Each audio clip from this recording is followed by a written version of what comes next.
देखिए जी, आज मेरा काम आप लोगों ने ज़रूर देखा होगा। तो आप लोगों ने ये बताना है कि मैंने जो इतनी मेहनत की है और ये मेहनत आपको कैसी लगी, पसंद आई नहीं आई, तो फिर भी आप लोग बताना मुझे। और इसे हम उर्दू में कहते हैं धान और पंजाबी में कहते हैं मुंजी, जिसे पनीरी बोलते हैं। पनीरी चावलों की पनीरी लगाने के लिए आए थे। और देखिए मेहनत मैंने बहुत ज़्यादा की है, ये आप सब देख भी सकते हैं।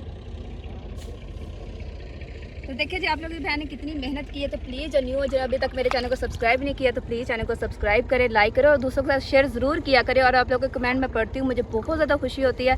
तो आप अच्छे अच्छे कमेंट किया करें। तो अब मैं मेहनत करती हूँ, आपको फिर भी दिखा देती हूँ मैं किस तरह की मेहनत करती हूँ।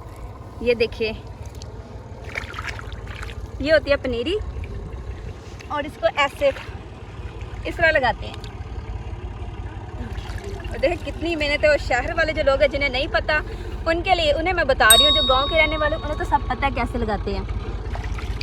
तो प्लीज़ मेरे चैनल को सब्सक्राइब करें, लाइक करें, शेयर करें और दुआ में याद रखिएगा। अल्लाह हाफिज़।